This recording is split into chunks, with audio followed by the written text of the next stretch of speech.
Okay. So iPhone 11 pro max ഈ ഒരു 2024 എങ്ങനെയുണ്ടെന്നുള്ള full review കാര്യങ്ങളൊക്കെ നമ്മൾ ഈ ഒരു വീഡിയോ കൂടി ഷെയർ ചെയ്യുന്നുണ്ട്. സോ വീഡിയോ ഇട്ട് പോകുന്നതിന് മുമ്പ് ചാനൽ സബ്സ്ക്രൈബ് ചെയ്യാതെ വീഡിയോ ആണെങ്കിൽ ചാനൽ സബ്സ്ക്രൈബ് ചെയ്തിട്ട് വീഡിയോ ആണ്. ഇതുപോലുള്ള ഇൻഫോർമേറ്റീവ് ആയിട്ടുള്ള ടെക് റിലേറ്റഡ് വീഡിയോസ് ഞാൻ ഈ ഒരു ചാനലിൽ കൂടെ അപ്ലോഡ് ചെയ്യുന്നുണ്ട്. സോ ഇതുവരെ നിങ്ങൾ നല്ലൊരു സപ്പോർട്ടും കാര്യങ്ങളൊക്കെ നമ്മുടെ വീഡിയോസിൽ തന്നിട്ടുണ്ട്. അപ്പോൾ ഇനിയും അങ്ങനത്തെ സപ്പോർട്ടും കാര്യങ്ങളൊക്കെ ഞാൻ പ്രതീക്ഷിക്കുന്നുണ്ട്. സോ നമുക്ക് ഡയറക്റ്റ് വീഡിയോ ഇട്ടെടുക്കാം. ഫസ്റ്റ് ഓഫ് ഓൾ ഈ ഒരു ഫോണിൻ്റെ ബിൽഡ് ആൻഡ് ഡിസൈനെ പറ്റി നമ്മൾ നോക്കുകയാണെങ്കിൽ ഇവിടെ നമുക്ക് നോർമൽ ഒരു കർവി ഫിനിഷാണ് വന്നിട്ടുള്ളത്. നമുക്കറിയാം 12 സീരീസ് തൊട്ടാണ് ആപ്പിൾ ബോക്സി ഡിസൈൻ ഇൻട്രൊഡ്യൂസ് ചെയ്തത്. സോ ഈ ഒരു ഐഫോൺ 11 പ്രോ മാക്സിൽ നോർമൽ ഒരു കർവി ഫിനിഷും കാര്യങ്ങളൊക്കെയാണ് കൊടുത്തിട്ടുള്ളത്. പിന്നെ ഈ ഒരു ഫോണിൻ്റെ ഫ്രെയിമിനെ പറ്റി സംസാരിക്കുകയാണെങ്കിൽ സ്റ്റെയിൻലെസ് സ്റ്റീലിൻ്റെ ഫ്രെയിമാണ് ഈ ഒരു ഫോണിൽ നൽകിയിട്ടുള്ളത്. സോ സ്റ്റെയിൻലെസ് സ്റ്റീൽ ആയതുകൊണ്ട് തന്നെ അവിടെ ഇവിടെയും ചെറിയ രീതിയിലുള്ള സ്മജസും കാര്യങ്ങളൊക്കെ ഇഷ്ടംപോലെ പറ്റുന്നുണ്ട്. സോ ആ ഒരു കാര്യം മാറ്റി നിർത്തുവാണെങ്കിൽ നല്ലൊരു ഇൻഹാൻഡ് ഫീൽ തന്നെ ഈ ഒരു ഫോണിൽ നമുക്ക് കിട്ടുന്നുണ്ട്. പിന്നെ ഈ ഒരു ഫോണിൻ്റെ വെയിറ്റിനെ പറ്റി പറയുകയാണെങ്കിൽ 226 ഗ്രാമാണ് ഈ ഒരു ഫോണിൻ്റെ വെയിറ്റ്. ഓവർ വെയിറ്റ് ആണോയെന്ന് ചോദിച്ചാൽ പൊടിക്കൊരു ഓവർ വെയിറ്റും കാര്യങ്ങളൊക്കെയാണ്. എന്ന് വെച്ചാൽ അതൊരു അധികം എന്ന് വെച്ചാൽ നമുക്ക് പിടിക്കാൻ പറ്റായികയൊന്നുമില്ല, കംഫർട്ടബിൾ തന്നെയാണ് ആ ഒരു വെയിറ്റിൽ ഞാൻ.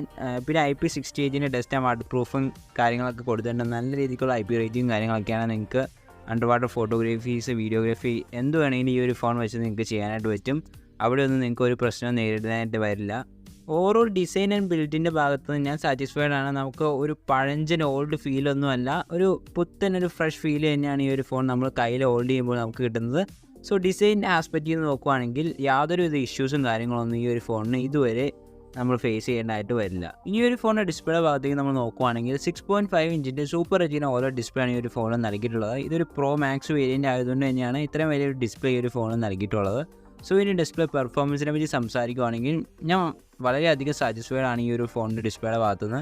നല്ല രീതിക്കുള്ള വീഡിയോ ഔട്ട്പുട്ട് അല്ലെങ്കിൽ ഒരു ഡിസ്പ്ലേ പെർഫോമൻസ് ആണ് ഈ ഒരു ഫോൺ തരുന്നത്. ഞാനിപ്പം മെയിനായിട്ട് ഈ ഒരു ഫോണിൻ്റെ കളർ കാലിബ്രേഷനിലാണ് അട്രാക്റ്റഡ് ആയിട്ടുള്ളത്. നല്ല രീതിക്കുള്ള കളേഴ്സും കാര്യങ്ങളൊക്കെയാണ് ഈ ഒരു ഫോണിൻ്റെ ഡിസ്പ്ലേ നമുക്ക് തരുന്നത്. അതിപ്പോൾ ഏത് ടൈപ്പ് കണ്ടൻസ് ആയാലും, ഇപ്പോൾ മൂവീസ് ആണെങ്കിലും യൂട്യൂബിൽ ചുമ്മാ ഒരു വീഡിയോ ഒരു 1080 ഇട്ട് അല്ലെങ്കിൽ 720 പിക്സലിട്ട് കാണുവാണെങ്കിൽ പോലും നല്ല രീതിക്കുള്ളൊരു ഇമ്പാക്റ്റ്, നല്ല രീതിക്കുള്ളൊരു വീഡിയോ ഔട്ട്പുട്ട് തന്നെ ഈ ഒരു ഫോണിൽ നമുക്ക് തരുന്നുണ്ട്. സോ ഞാൻ ഈ ഒരു ഫോണിൻ്റെ ഡിസ്പ്ലേയുടെ ഭാഗത്ത് കംപ്ലീറ്റ്ലി സാറ്റിസ്ഫൈഡ് ആണ്. ഇതുവരെ യാതൊരു വിധ ബഗ്സോ അല്ലെങ്കിൽ ഡിസ്പ്ലേ എന്ന രീതിയിൽ ഇഷ്യൂസോ കാര്യങ്ങളോ ഒന്നും ഞാൻ ഫേസ് ചെയ്തില്ല. ഇപ്പോൾ ലേറ്റസ്റ്റ് ആയിട്ടുള്ള iOS 17 അപ്ഡേറ്റ് ചെയ്തിട്ടും എനിക്ക് അങ്ങനെ ഡിസ്പ്ലേയുടെ ഒരു ഇഷ്യൂസും കാര്യങ്ങളൊന്നും ഞാൻ ഇതുവരെ ഫേസ് ചെയ്തില്ല. സോ ഓവറോൾ ബെസ്റ്റ് ഡിസ്പ്ലേ തന്നെയാണ് ഈ ഒരു ഫോണിൽ കൊടുത്തിട്ടുള്ളത്. പിന്നെ 1200 നിറ്റ്സാണ് ഈ ഒരു ഫോണിൻ്റെ പീക്ക് ബ്രൈറ്റ്നസ് എന്ന് പറയുന്നത്. സോ ഔട്ട്ഡോർ വിസിബിലിറ്റിക്കൊക്കെ നല്ല രീതിക്കുള്ള വിസിബിളും കാര്യങ്ങളൊക്കെയാണ് ഈ ഒരു ഫോണിൻ്റെ ബ്രൈറ്റ്നസ് വന്നിട്ടുള്ളത്. അതുപോലെ തന്നെ HDR10 ഡോൾബി വിഷൻ്റെ സപ്പോർട്ടും കാര്യങ്ങളൊക്കെ വരുന്നുണ്ട്. പിന്നെ നെറ്റ്ഫ്ലിക്സ്, ആമസോണിലൊക്കെ നിങ്ങൾക്ക് ഈസിലി 1080 കണ്ടൻസ് ഈ ഒരു ഫോണിൽ സ്ട്രീം ചെയ്യാനായിട്ട് പറ്റും. സോ ഓവറോൾ ഡിസ്പ്ലേയുടെ ഭാഗത്തുനിന്ന് ഒരു ഇഷ്യൂ ഇല്ല. നല്ല രീതിക്കുള്ള ക്വാളിറ്റി ഡിസ്പ്ലേ തന്നെയാണ് ഈ ഒരു ഫോണിൽ നമുക്ക് കിട്ടുന്നത്. അടുത്തൊരു ഇമ്പോർട്ടൻ്റ് അല്ലെങ്കിൽ ഒരു എന്നെ ഏറ്റവും കൂടുതൽ സാറ്റിസ്ഫൈ ചെയ്ത ഒരു ഡിപ്പാർട്ട്മെൻറ്റാണ് ക്യാമറ ഡിപ്പാർട്ട്മെൻറ്റ് എന്ന് പറയുന്നത്. നമുക്കറിയാം ഇതൊരു പ്രോ മാക്സ് വേരിയൻ്റ് ആണ്. സോ അതിൻ്റേതായ ക്യാമറ ഒപ്റ്റിമൈസേഷൻ അല്ലെങ്കിൽ ക്യാമറ പെർഫോമൻസ് ഈ ഒരു ഫോണിന് തീർച്ചയായും കിട്ടും. പക്ഷേ എൻ്റെ ഒരു പോയിൻ്റ് ഓഫ് വ്യൂവിൽ നിന്ന് one of the best camera performance ആണ് ഈ ഒരു ഫോൺ നമുക്ക് തരുന്നത്. അതിപ്പോൾ എക്സ്പെഷ്യലി വീഡിയോ പെർഫോമൻസ് ഞാൻ ഒന്നും പറയുന്നില്ല, അത്രയ്ക്കും കിടിലം വീഡിയോസ് നമുക്ക് ഈ ഒരു ഫോൺ വെച്ച് ഷൂട്ട് ചെയ്യാനായിട്ട് പറ്റും. നല്ല രീതിക്കുള്ള ഒരു ക്യാമറ ഔട്ട്പുട്ട് ഇപ്പോഴും ഈ ഒരു ഫോൺ നമുക്ക് തരുന്നുണ്ട്. സോ ഇത് നമുക്ക് ക്യാമറയുടെ മെയിൻ സ്പെക്കിലേറ്റ് നോക്കുക. നമുക്കറിയാം ഇതൊരു മാക്സ് വേരിയൻ്റ് ആയതുകൊണ്ട് തന്നെ ട്രിപ്പിൾ ക്യാമറ സെറ്റപ്പാണ് വരുന്നത്. 12 മെഗാ പിക്സലിൻ്റെ ട്രിപ്പിൾ ക്യാമറയാണ് ഈ ഒരു ഫോൺ വരുന്നത്. ഒരു വൈഡ് ആംഗിൾ, അതുപോലെ തന്നെ ടെലിഫോട്ടോ, അൾട്രാ വൈഡ്, ഇങ്ങനെ 3 ക്യാമറ ഈ ഒരു ഫോൺ വരുന്നുണ്ട്. ഇതൊക്കെ നിങ്ങൾക്ക് അറിയാവുന്ന എനിക്കറിയാം, ഞാൻ ചുമ്മാ ഒരു എടുത്ത് ജസ്റ്റ് പറഞ്ഞതേ ഉള്ളൂ. അതുപോലെ തന്നെ വോയിസിൻ്റെ സപ്പോർട്ട് വരുന്നത് 2x ഒപ്റ്റിക്കൽ സൂമിൻ്റെ സപ്പോർട്ടും ഈ ഒരു ഫോണിൽ കൊടുത്തിട്ടുണ്ട്. സോ നല്ല രീതിക്കുള്ള അടിപൊളി ഫോട്ടോസും കാര്യങ്ങളൊക്കെ നിങ്ങൾക്ക് ഈ ഒരു ഫോണിൽ ഷൂട്ട് ചെയ്യാനായിട്ട് പറ്റും. ഇതിൻ്റെ പോർട്രേറ്റിൽ കിടിലനായിട്ടുള്ള ഫോട്ടോസും കാര്യങ്ങളൊക്കെ നിങ്ങൾക്ക് എടുക്കാനായിട്ട് പറ്റും. സോ ഞാൻ കുറച്ച് ക്യാമറ സാമ്പിൾസ് ഇവിടെ ഷെയർ ചെയ്യുന്നുണ്ട്. ഈ ഒരു ഫോട്ടോസ് നിങ്ങൾ കണ്ടിട്ട് എങ്ങനെയുണ്ടെന്ന് ജസ്റ്റ് ഒന്ന് കമൻറ്റ് ചെയ്യുക. അതുപോലെ തന്നെ ഈ ഒരു ഫോണിൻ്റെ വീഡിയോ കപ്പാസിറ്റി എന്ന് പറയുന്നത്, ഈ വീഡിയോ റെക്കോർഡിംഗ് എന്ന് പറയുന്നത് 4K 60 FPS ആണ് റിയർ ക്യാമറ സപ്പോർട്ട് വരുന്നത്. അതുപോലെ തന്നെ 1080 240 FPS നിങ്ങൾക്ക് ഈസിലി നല്ല രീതിക്കുള്ള സോൾമോ വീഡിയോസും കാര്യങ്ങളൊക്കെ ഈ ഒരു ഫോൺ വെച്ച് ഷൂട്ട് ചെയ്യാനായിട്ട് പറ്റും. സോ കംപ്ലീറ്റ്ലി നല്ലൊരു ക്യാമറ പാക്കേജ് തന്നെ ഈ ഒരു ഫോൺ വരുന്നുണ്ട്. നിങ്ങൾക്ക് ക്യാമറ എന്ന് പറഞ്ഞാൽ ഒരു ഡിപ്പാർട്ട്മെൻറ്റ് മാത്രം കൺസിഡർ ചെയ്തുകൊണ്ട് ഈ ഒരു ഫോൺ തീർച്ചയായിട്ടും ചൂസ് ചെയ്യാനായിട്ട് പറ്റും. അത്രയ്ക്ക് അടിപൊളി ക്യാമറ പെർഫോമൻസ് ഈ ഒരു ഫോൺ തരുന്നുണ്ട്. പിന്നെ ഈ ഒരു ഫോണിൻ്റെ ക്യാമറയിൽ HDR സപ്പോർട്ട്, അതുപോലെ തന്നെ ഡോൾബി വിഷൻ്റെ സപ്പോർട്ടും കാര്യങ്ങളൊക്കെ ക്യാമറയിൽ വരുന്നുണ്ട്. ഈ ഒരു ഫോണിൻ്റെ സെൽഫി ക്യാമറയിലായിട്ട് നമ്മൾ നോക്കുകയാണെങ്കിൽ അവിടെയും 12 മെഗാ പിക്സലിൻ്റെ തന്നെയാണ് സെൽഫി ക്യാമറ കൊടുത്തിട്ടുള്ളത്. 4K 60 FPS അതുപോലെ തന്നെ 1080 120 FPS ആണ് മാക്സിമം വീഡിയോ സപ്പോർട്ടും കാര്യങ്ങളൊക്കെ വരുന്നത്. അവിടെയും നല്ല രീതിക്കുള്ള ക്യാമറ പെർഫോമൻസ് ഒബ്വിയസ്ലി നമുക്ക് കിട്ടുന്നുണ്ട്. വേറെ ഒരു ഇഷ്യൂസും കാര്യങ്ങളൊന്നുമില്ല. സോ കംപ്ലീറ്റ്ലി ഞാൻ ക്യാമറ ഡിപ്പാർട്ട്മെൻറ്റ് ഹൈലി സാറ്റിസ്ഫൈഡ് ആണ്. ഓക്കെ, സോ അടുത്തതായിട്ട് മെയിൻ ആൻഡ് ഇമ്പോർട്ടൻറ്റ് ഏരിയ ആണ് പെർഫോമൻസ് ഡിപ്പാർട്ട്മെൻറ്റ് എന്ന് പറയുന്നത്. സോ ഈ ഒരു ഫോണിൻ്റെ പെർഫോമൻസ് അതിലായിട്ട് നോക്കുകയാണെങ്കിൽ A13 Bionic എന്ന് പറഞ്ഞ പവർഫുൾ ആയിട്ടുള്ള ചിപ്സെറ്റാണ് ഈ ഒരു ഫോണിൽ നൽകിയിട്ടുള്ളത്. സോ ഈ ഒരു ചിപ്സെറ്റിനെ പറ്റി പറയുകയാണെങ്കിൽ ഹീറ്റും കാര്യങ്ങളൊന്നും അങ്ങനെയില്ല. നോർമലി എല്ലാ ഫോണും ജസ്റ്റ് നമ്മളിപ്പോൾ ഓവർ ഗെയിമിങ് അല്ലെങ്കിൽ ഓവർ യൂസ് ചെയ്യുമ്പോൾ ജസ്റ്റ് ഒരു വാം ആകും. സോ ആ ഒരു വാമിങ് അപ്പ് മാത്രമേ ഈ ഒരു ഫോണിൽ ഉള്ളൂ, അല്ലാതെ ഓവർ ഹീറ്റിങ്ങോ കാര്യങ്ങളൊന്നും ഈ ഒരു ഫോണിൽ വരുന്നില്ല.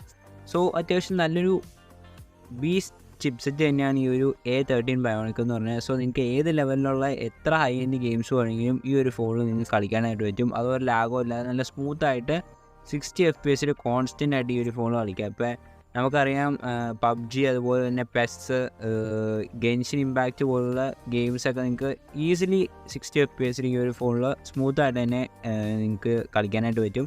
അപ്പോൾ നിങ്ങൾ ഗെയിമിംഗ് ഫോൺ അല്ലെങ്കിൽ ഒരു പ്രോ ഗെയിമറൊക്കെ ആണെങ്കിൽ ഈ ഒരു ഫോൺ നിങ്ങൾക്ക് തീർച്ചയായിട്ടും ചൂസ് ചെയ്യാം. നല്ലൊരു ഗെയിമിംഗ് എക്സ്പീരിയൻസ് ആയിരിക്കും നിങ്ങൾക്ക് ഈ ഒരു ഫോണിൽ നിന്ന് കിട്ടാനായിട്ട് പോകുന്നത്.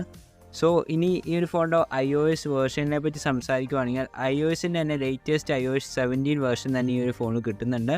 സോ അവിടെ ഒന്നും ഒരു ഇഷ്യൂസും കാര്യങ്ങളൊന്നുമില്ല. ഇനി ഏകദേശം ഒരു 3 to 4 അപ്ഡേറ്റ്സും കാര്യങ്ങളൊക്കെ നിങ്ങൾക്ക് ഈ ഒരു ഫോണിൽ എന്തായാലും കിട്ടുന്നുണ്ടാവും. സോ അപ്ഡേറ്റ്സിൻ്റെ കാര്യത്തിലും ഒരു ഇഷ്യൂവും നിങ്ങൾ ഫേസ് ചെയ്യാനായിട്ട് പോകുന്നില്ല. സോ ബീസ്റ്റ് പെർഫോമൻസ് തന്നെയാണ് ഈ ഒരു ഫോൺ. നല്ലൊരു പെർഫോമൻസ് തന്നെ നിങ്ങൾക്ക് തീർച്ചയായിട്ടും ഈ ഒരു ഫോണിൽ നിന്ന് കിട്ടുന്നുണ്ടാവും.